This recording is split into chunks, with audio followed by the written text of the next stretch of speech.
ارشد ندیم نے بھائی کمال کر دیا، پیرس اولمپکس میں پاکستان کو گولڈ میڈل جتوایا، جیولن تھرو میں نیا ورلڈ ریکارڈ بنایا۔ ارشد ندیم نے پاکستان کا نام پوری دنیا میں بلند کر دیا۔ ہم سب کو ارشد ندیم بھائی آپ پہ فخر ہے، وی سیلوٹ یو۔ ارشد ندیم نے یہ بات ثابت کر دی کہ ایک چھوٹے سے شہر کا لڑکا جس کے پاس وسائل بھی کم ہو اور جس کے پاس کوئی سپورٹ بھی نہ ہو، لیکن اگر وہ محنت کرے، وہ لگن سے کام کرے، اس کو کچھ کرنے کی تڑپ ہو اور خود پر یقین ہو تو وہ بہت کچھ کر سکتا ہے۔ وہ اولمپکس بھی کھیل سکتا ہے، وہ گولڈ میڈل بھی جیت سکتا ہے، وہ نیا ورلڈ ریکارڈ بھی بنا سکتا ہے۔ پاکستان یا ملک کیا، پوری دنیا میں اپنا مقام بنا سکتا ہے۔ ارشد ندیم کی سکسیس سٹوری سے ہم بہت سے لیسنز لے سکتے ہیں۔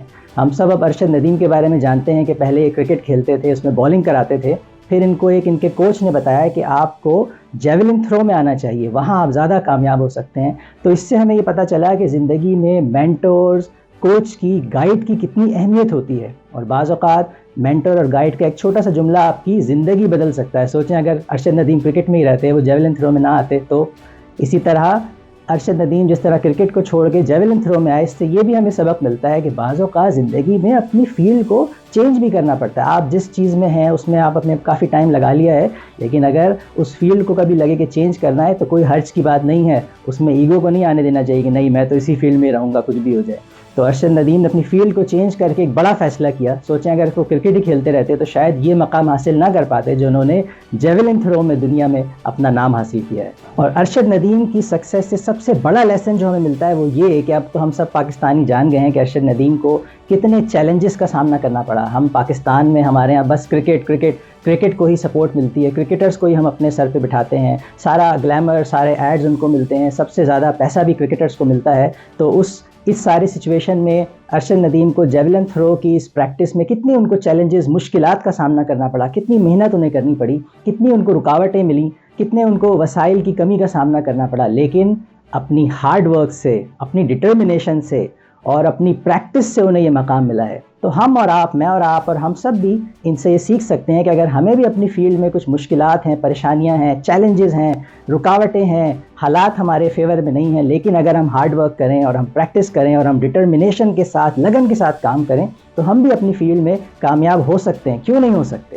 اور ایک اور ہمیں سبق اس میں یہ ملتا ہے کہ ارشد ندیم کو اس لیول تک آنے میں تقریباً 10 سال یا اس سے بھی زیادہ عرصہ لگا ہے۔ اس سے پہلے بھی انہوں نے کامن ویلتھ میں اور دوسرے ٹورنامنٹس میں پاکستان کی نمائندگی کی، کہیں سلور میڈل لیا، کہیں برونز میڈل لیا، کہیں اور پوزیشنز پر آئے، اور اب تقریباً 10 سال یا اس سے بعد جا کے یہ گولڈ میڈل انہوں نے حاصل کیا، ہمارے لیے پوری دنیا پر چھا گئے۔ تو اس سے یہ پتہ چلتا ہے کہ کسی بھی اچھے اونچے مقام تک پہنچنے میں ہمیں ٹائم لگتا ہے، سکسیس اوور نائٹ نہیں ملتی۔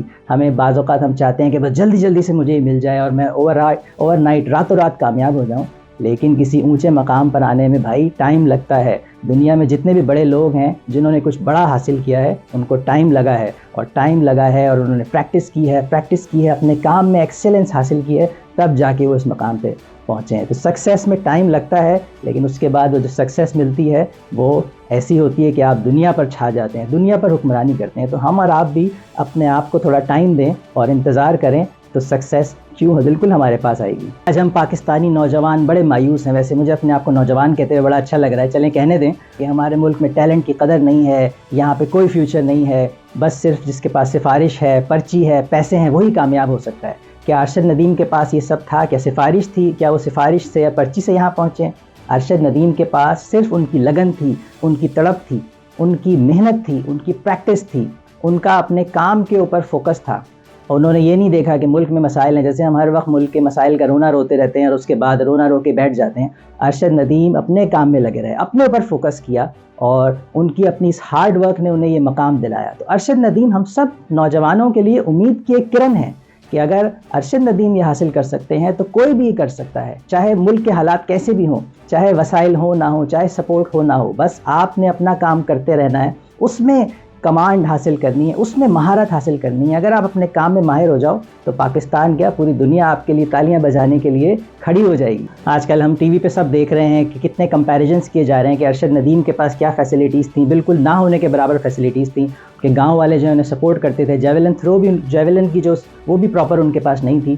انہوں نے صرف اپنے دیسی طریقوں سے جو ہے پریکٹس اپنی کرتے رہے, اور اس کے مقابلے میں کمپیئر کیا جا رہا ہے کہ نیرج چوپڑا جو انڈین جیولن تھروور ہیں ان کے پاس کتنی فیسلٹیز تھیں. گورنمنٹ نے ان کو کروڑوں روپے ان کے اوپر خرچ کیے, فارن کنٹریز میں کوچز سے انہوں نے ٹریننگ لی. اس انڈین پلیئر کو اتنی فیسلٹیز تھی تو اندازہ لگا سکتے ہیں کہ اور دنیا کے پلیئرز کے پاس کیا کیا فیسلٹیز ہوں گی. ان پہ ہزاروں ڈالرز ان کی گورنمنٹ نے خرچ کیے ہوں گے, لیکن ارشد ندیم کے پاس یہ سب نہیں تھا. ان کے پاس کوئی سپورٹ نہیں تھی, لیکن پھر بھی وہ اس مقام تک پہنچے صرف اپنی پریکٹس, اپنی ہارڈ ورک, اپنی محنت سے, اپنی لگن سے. اور آج یہ مقام آ گیا ہے کہ جو نیرج چوپڑا جو سیکنڈ آئے ہیں, ان کی ماں اور اس کے بعد جو پرائم منسٹر مودی ہیں انڈیا کے, وہ بھی ارشد ندیم کی تعریف کرنے پہ مجبور ہو گئے. تو ارشد ندیم نے اپنا یہ مقام اپنی محنت سے حاصل کیا ہے, ایسا کہ اس کے بعد جو ہمارا سب سے بڑا رائیول ہے, ہمارا سب سے بڑا کمپیٹیٹر ہے, وہ بھی ان کے لیے ان کا اعتراف کرنے پہ مجبور ہو گیا ہے. تو یہ مقام ہم میں سے کوئی بھی حاصل کر سکتا ہے اگر ہم اپنی پریکٹس, اپنے کام میں مہارت حاصل کر لیں. ایک بڑے مزے کی بات یہاں پر یہ ہے کہ ہم سب چاہتے ہیں کہ ہم سب سکسیزفل ہو اور کامیاب ہو, ہم دنیا کے ٹاپ 5% میں آئیں, ٹاپ 1% میں آئیں. تو اگر ہمیں ٹاپ 5% لوگوں میں آنا ہے تو اس کا مطلب ہمیں باقی جو 95% لوگ ہیں ان سے اوپر آنا ہے. تو اس کا مطلب یہ ہوا کہ ہمیں وہ کام نہیں کرنے جو یہ 95% لوگ کر رہے ہیں, ہمیں وہ کام کرنے ہیں جو صرف ٹاپ 5% لوگ کر رہے ہیں. لیکن مسئلہ ہمارا یہ ہے کہ ہم اپنی زندگی انہی 95% لوگوں جیسی گزارنا چاہتے ہیں اور بننا چاہتے ہیں, ٹاپ 5% کے اندر آنا چاہتے ہیں. تو بھائی اگر ان 95% لوگوں سے اوپر اٹھنا ہے, 5% لوگوں میں آنا ہے, تو کام بھی تو وہی 5% والے کرنے ہوں گے جو صرف وہ 5% لوگ کر رہے ہیں, باقی لوگ نہیں کر رہے.